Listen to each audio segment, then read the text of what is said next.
Heard something outside the walls today. Nothing for us outside those walls. You ought to know that.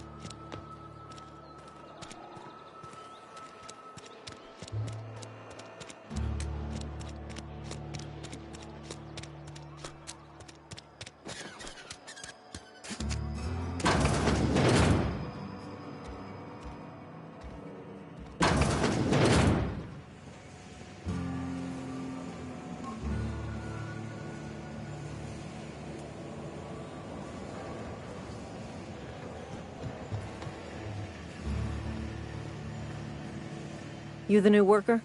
Whatever. Make it quick, Tenderfoot. I'm busy.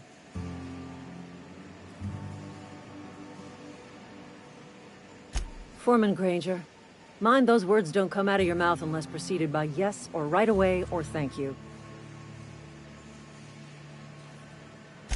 Shit. Silas still on about that. Here, take the fees. I'd appreciate it if you didn't tell Reed I was late on my payment. Because they're not my fees, and not my gravesite.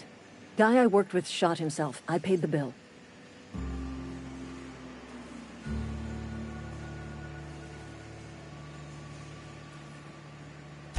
I could do without the sarcasm. Wasn't acting out of the goodness of my heart. Law requires delinquent gravesite fees to be paid by the deceased party's closest living relative, which meant me. Shame, though. Eugene was a good worker.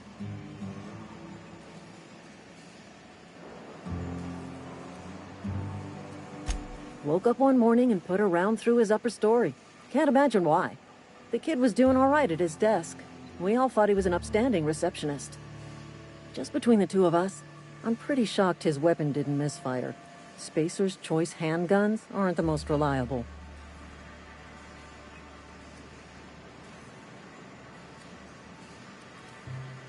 Not half as awful as the bill Eugene left us with. Suicide's a crime. The legal term is irreparable damage to company property. What Eugene did to himself was vandalism.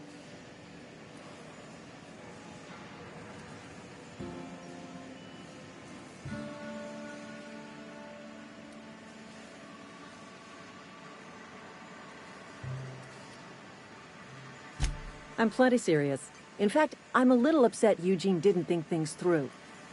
In other words, Edgewater would have been penalized pretty hard. Whatever Eugene was worth as an asset, we would have had to pay out of pocket to Spacer's Choice.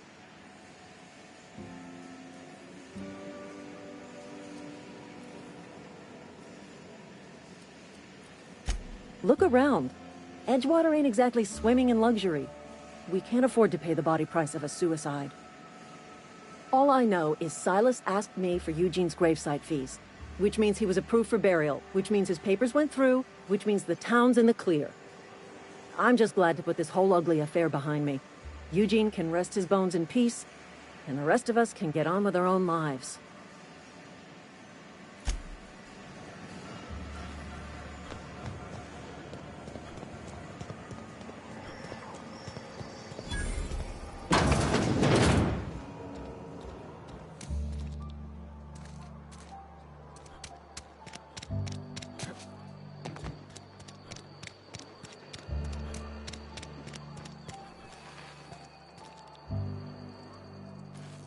Excuse me. I'm Esther Blaine, Spacer's Choice Actuary. I overheard your talk with Abernathy. I hope you're not thinking about getting him that medicine. Abernathy is a well-known hypochondriac. Anthracillin is wasted on him. You're better off selling it to me instead.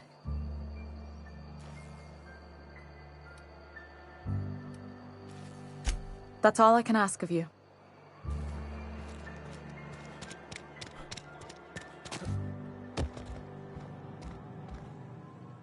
What can I do for you?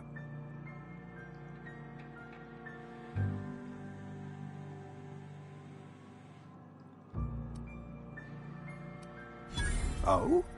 Am I in the company of a fellow doctor?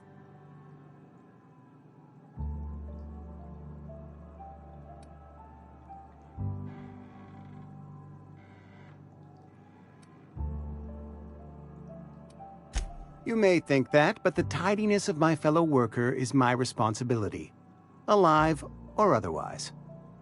Whether you're showing up to work or going to that great cannery in the sky, it's my job to make you look like a million bits. Go ahead.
Fancy threads.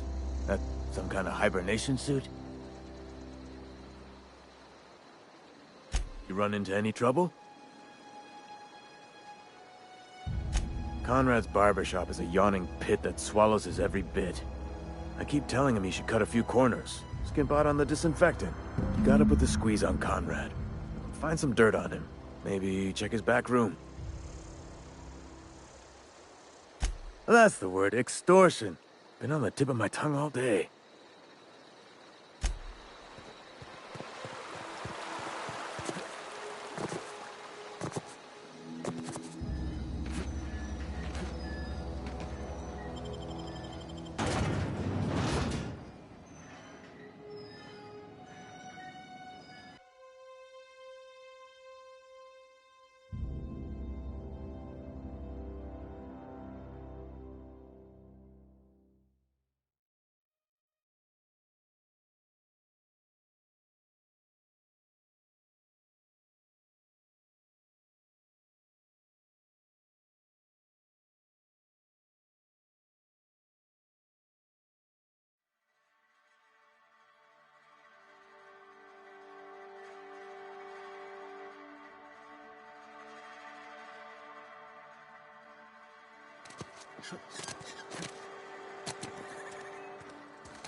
Another day at the cannery.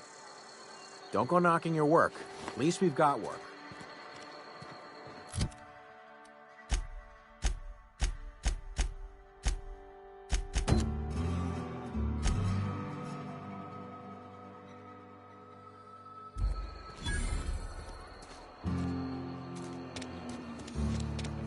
Something got you down? Nothing. I'm sorry. I'll just be a minute. You had a minute. Next one comes out of your pay. Ease off the threats, friend. I'm going. Boss's orders. We all got quarters to make.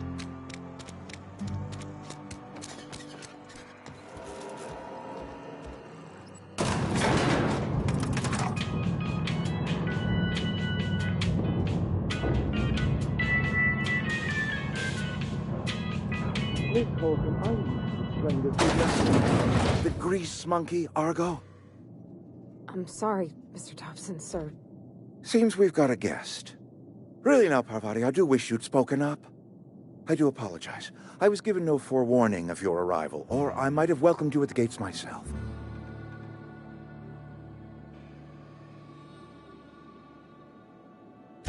I'm Reed Thompson, Outpost Administrator. I cannot help but notice you are not in uniform.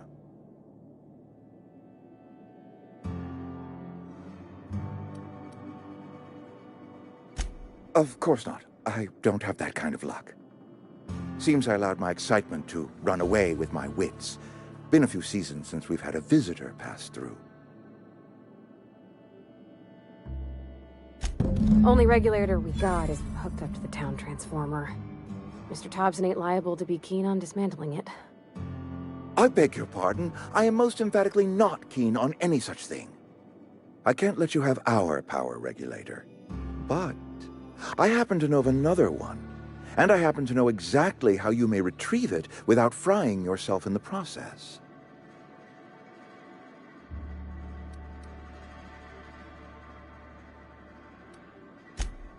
Oh, yes.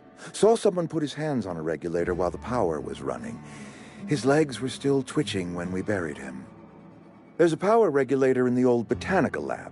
It's mostly abandoned, so all that power is being squandered. Go down to the geothermal plant.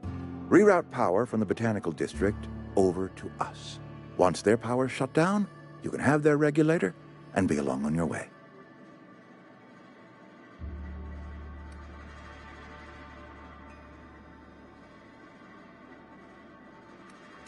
I was not entirely sure how to tell you this. The botanical labs are not legally inhabited, but there are people who live there.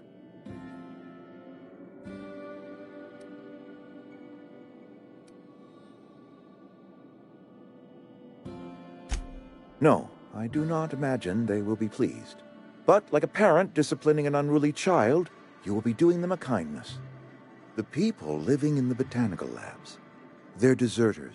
Former workers. I need them back at their posts. I need them to come home.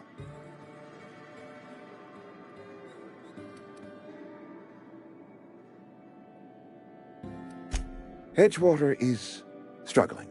We haven't hit our production quota in years.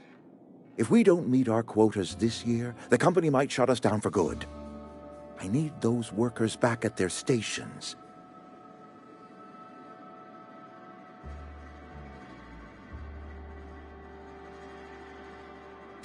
My hope is that by cutting off their power, you will convince those deserters to come back to town. Before you go to the plant, I want you to stop by the botanical lab. Speak to their leader, Adelaide. Tell her the power's about to go, and that it's time her band of deserters came back to town.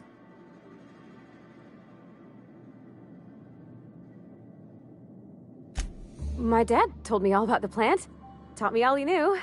I could come in useful. I mean, if that's all right with you, Mr. Thompson. Sir. I hesitate to part ways with Miss Holcomb, but I cannot deny that she is talented, and may prove useful to you. You will need an administrative passcode in order to enter the plant. I am trusting you with mine, and trusting Miss Holcomb to guide you if you'd like. Great! I got my wrenches, and diagnosticators, and hairpins, and engine tape, so I'm all set. Well, I am glad to hear that. Best of luck to you, and thank you again for your help. It is a lot to ask of a stranger, I know.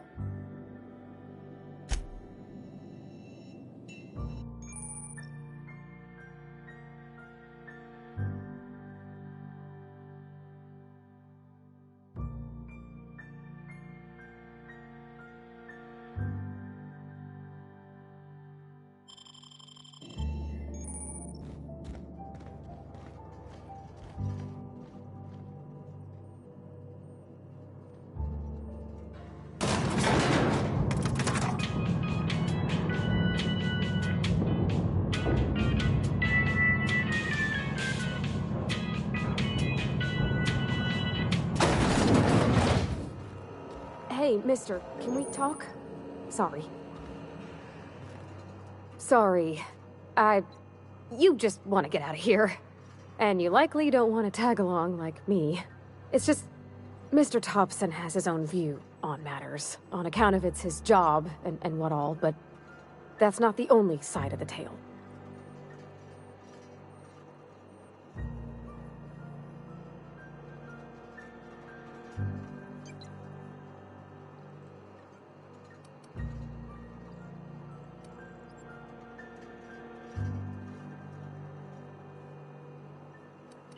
Oh, he ain't a liar.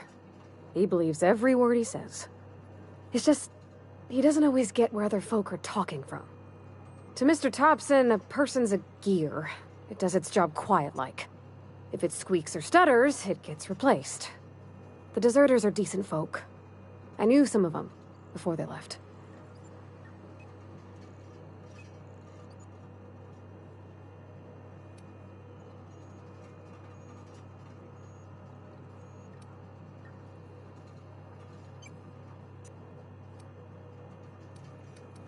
Miss McDevitt? Oh, gosh, no. She was a real important person. A flavorist. Made all the food taste decent. She used to work up in the big office with Mr. Thompson. All I know is she left after her son died. It was a real big to-do. I could hear them both yelling clear from my own place.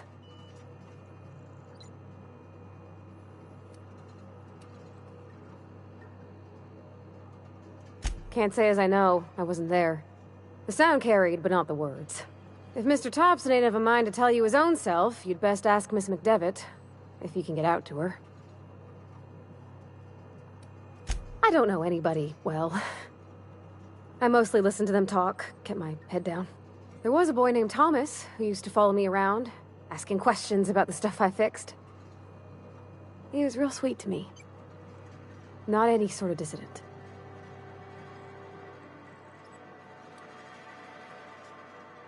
Mr. Thompson's aiming to take away their power. They'll have no lights to see, nor heat to cook. They'll be at the mercy of marauders, or worse. It don't seem right to me, mister. I think you should talk to the town's vicar about it. Max, his name is.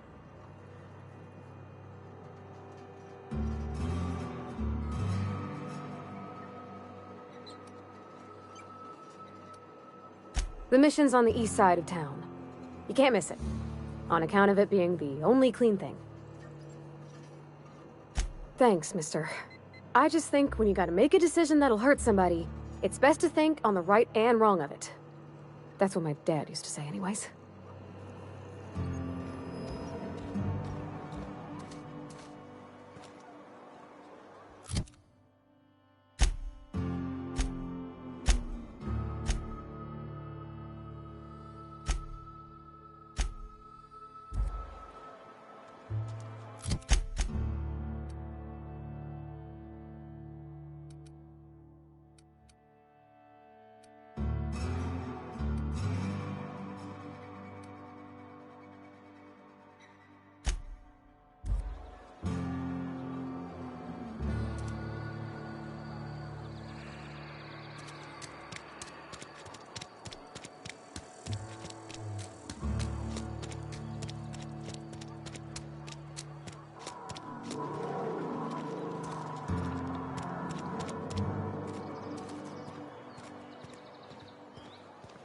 I've always felt weird in here. It's too clean.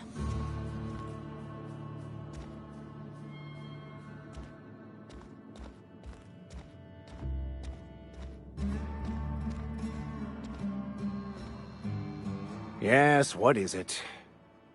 You're an outsider. Fantastic.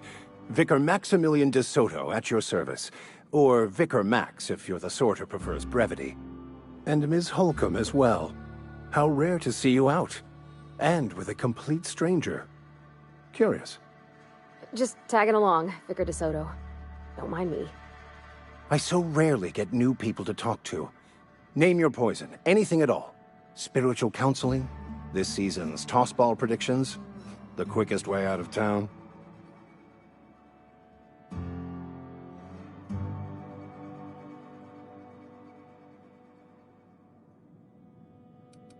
They who are not satisfied with their work are satisfied with nothing. No. How about, work fortifies the spirit. True exhaustion awaits idle hands.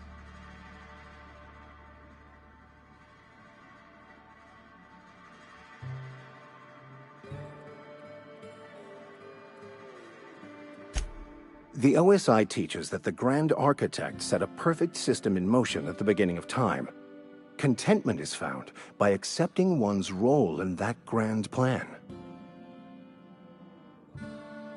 The Order of Scientific Inquiry, also known as scientism to the layperson.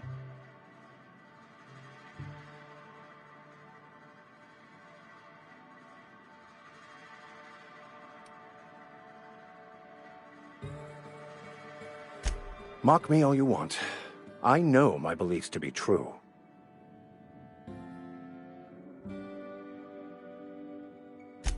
You don't talk to the Grand Architect. Once the universe was set in motion, it stepped back. It has no concern for us.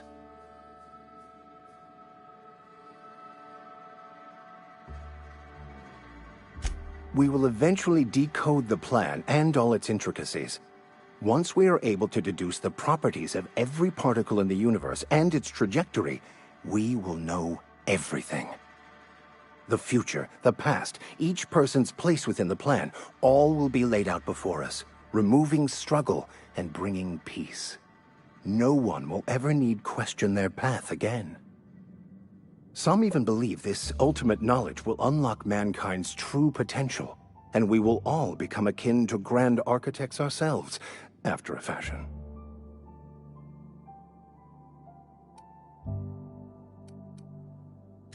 What would you like to discuss?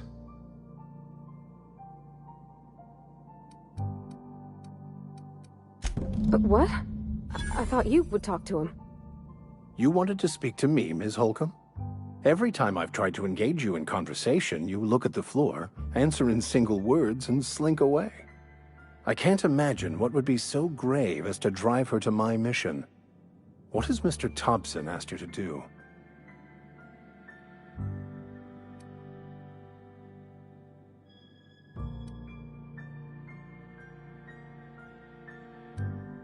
Depriving them of safety from the marauders and wildlife. I can see why that troubles you. Miss Holcomb has a soft heart. Always has, if you believe the talk.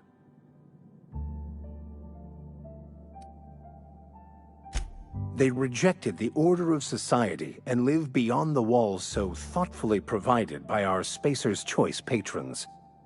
Does that strike you as a responsible life choice?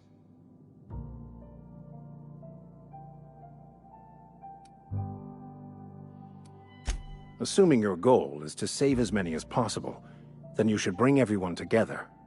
Send the power to Edgewater and convince the deserters to return to the fold.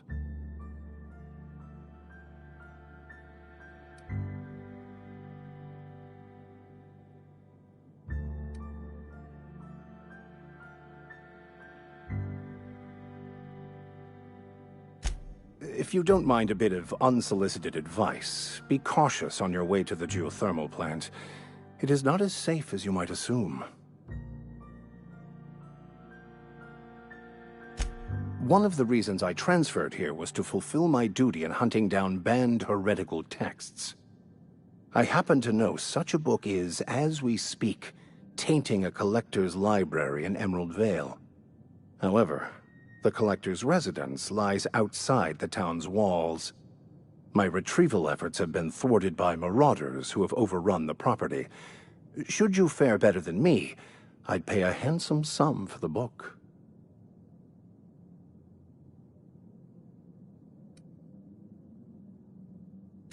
I just want to keep the writing out of layman's hands. It wouldn't do for such information to fall into public consumption.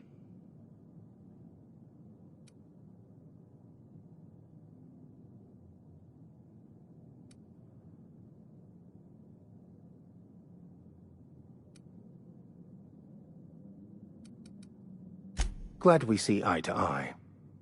It's a handwritten journal, a faded blue cover with the name M. Bakonu handwritten in the lower corner. I'll mark where I saw it on your map. Assuming you're serious?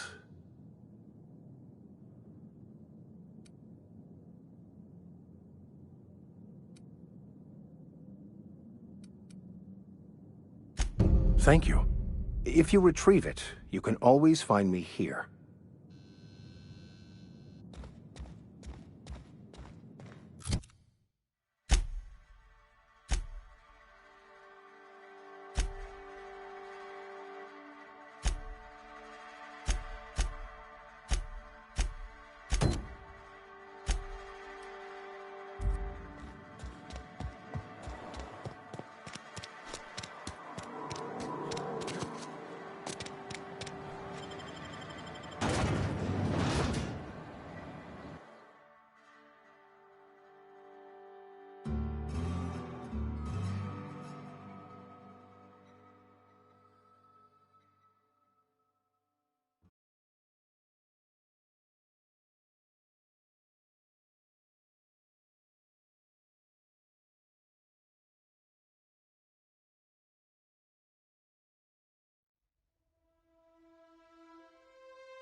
When I was little, we'd get freighters in every Sunday noon.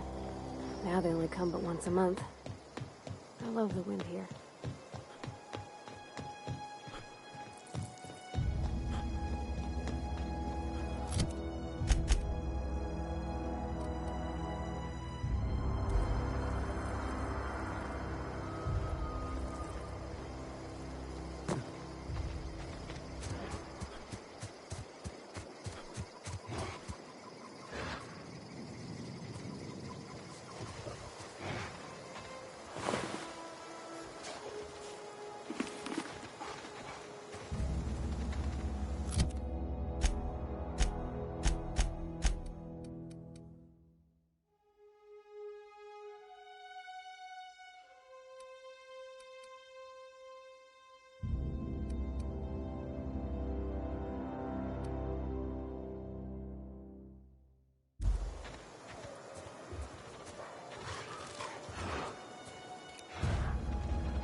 Nice.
I always wanted to poke around in here.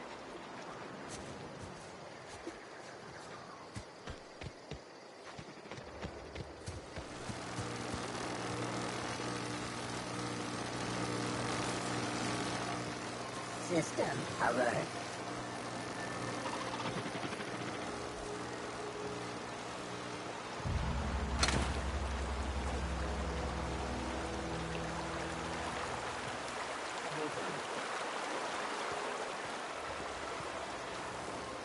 Here they come!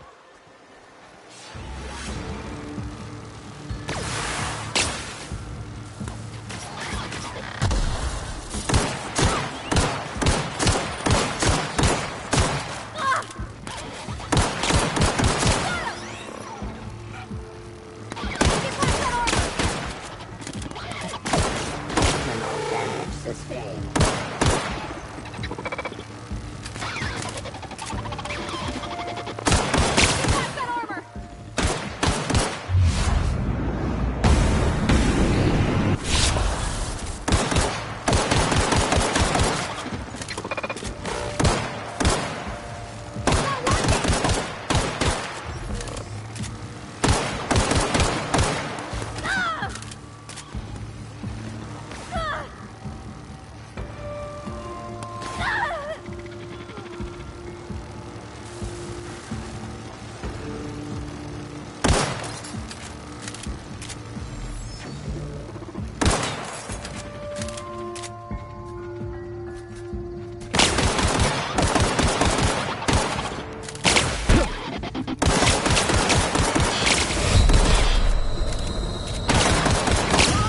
Trespassers terminated.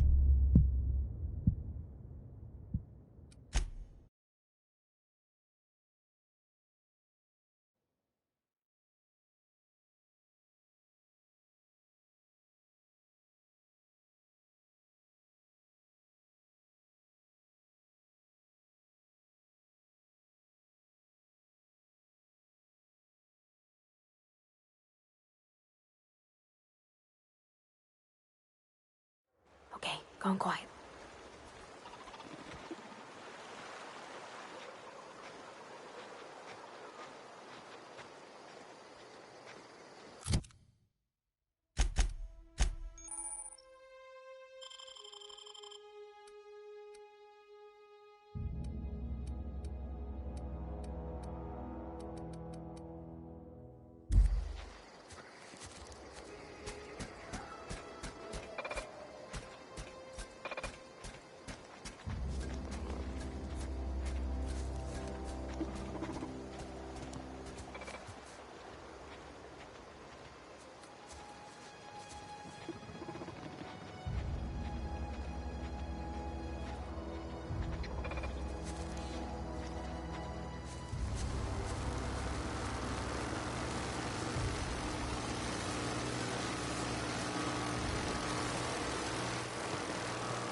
Processing.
That's the last of them!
Systems. Get ready!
Mr. Thompson said to talk with Miss McDevitt before doing anything here?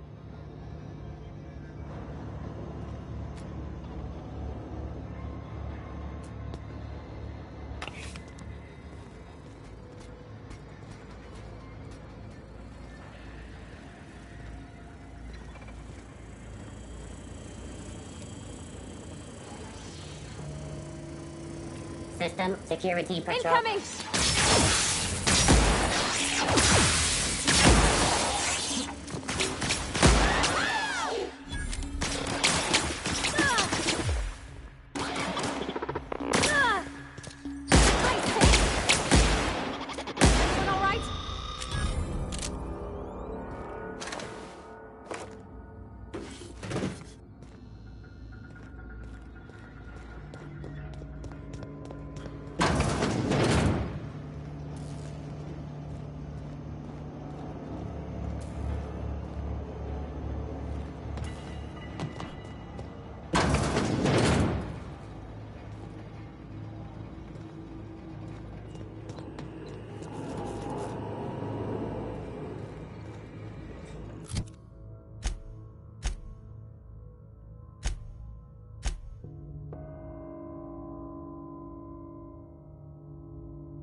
Here they come! That's gotta hurt.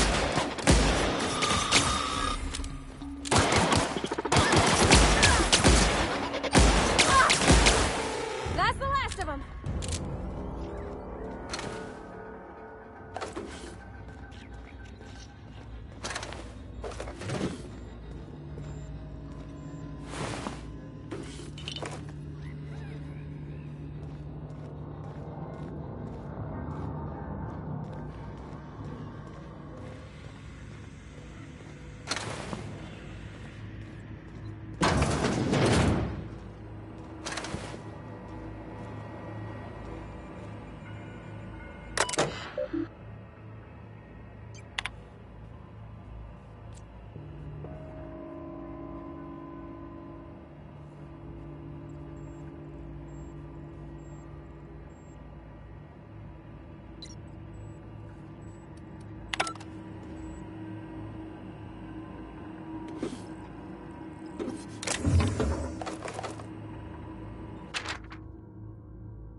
away, Phantom!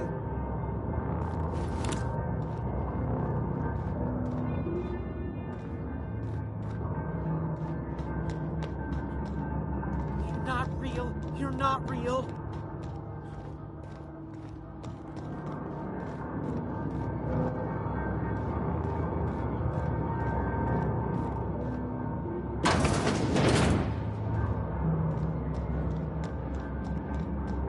Get away!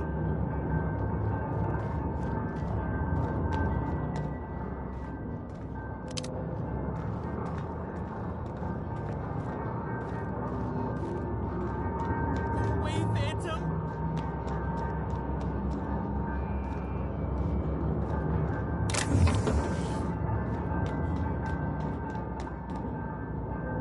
You're not real. You're not real.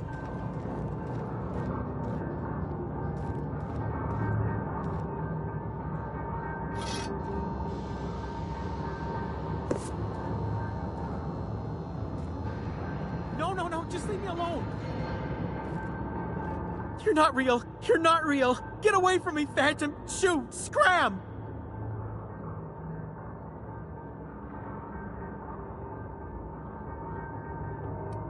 Don't you talk down to me, Phantom. At least I know I'm real.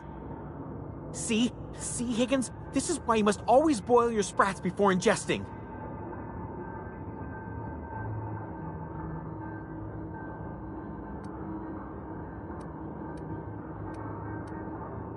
Clearly, I mistook you for one of the phantoms of my imagination, which terrorized me on occasion.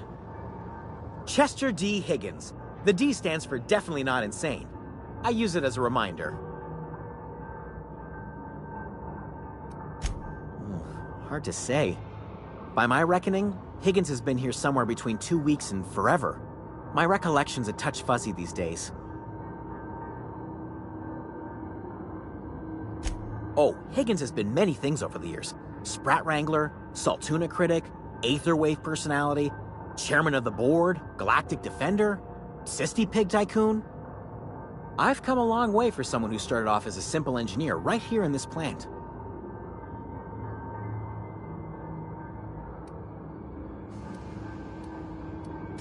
Mechanicals lost their bolts. Opened fire on anything that moved. It was pandemonium. I was on cleaning duty at the time. My old boss had me scrubbing pipes when the killing started. So, as usual, I missed out.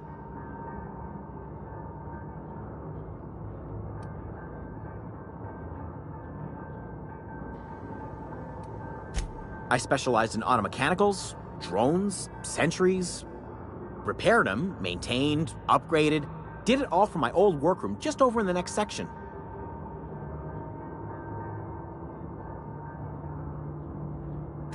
Look, I don't want to fall into any trouble with the mechanicals. If they wise up to our plans, they will come for us. With prodding irons.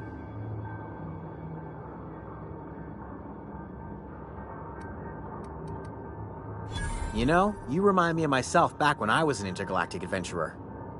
I discovered a flaw. Their hostility levels were hardwired to maximum. There's no changing that, but you could rewrite their targeting protocol so they attack each other instead.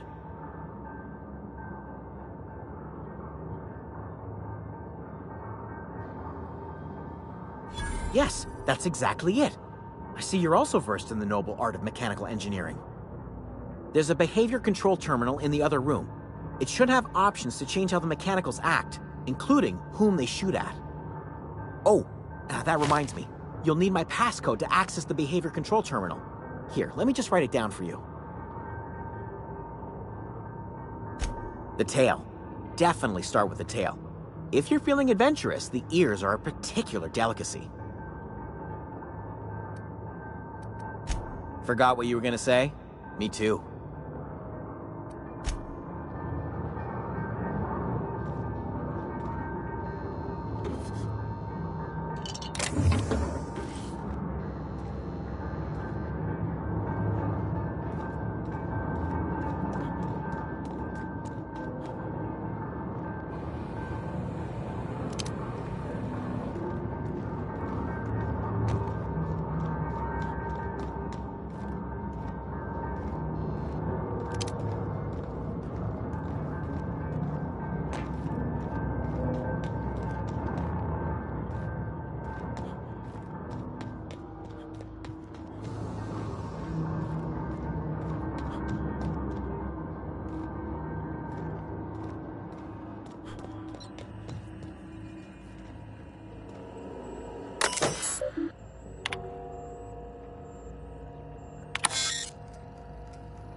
Mind the steam. You're liable to get scalded.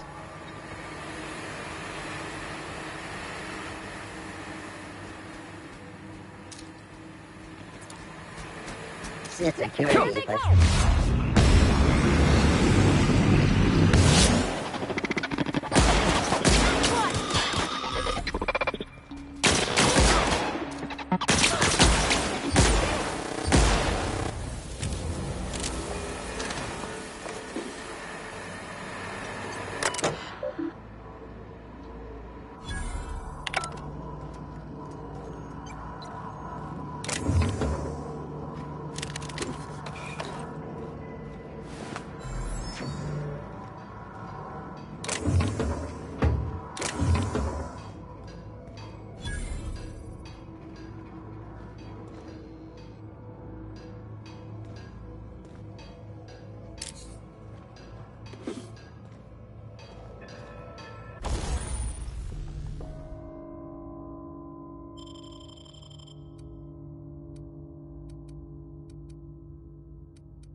Something you need?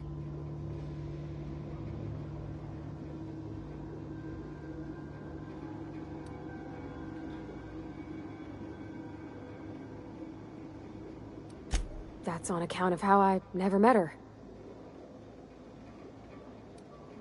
She was in another division of the Spacer's Choice family. She worked in the Vale a few months, sorting the cannery computers.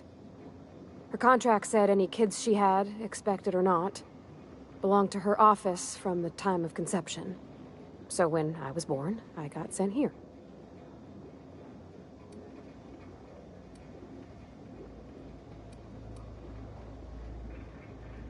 Could be. Reckon I'll never know. You mean about the mission being too clean?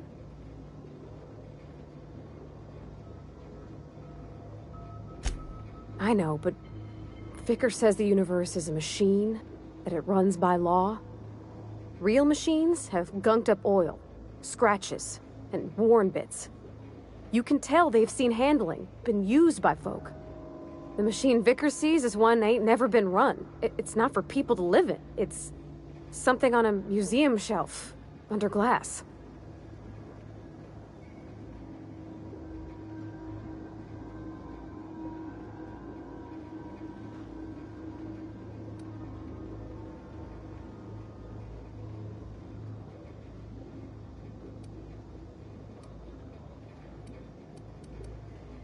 It just comes off cold to me, is all.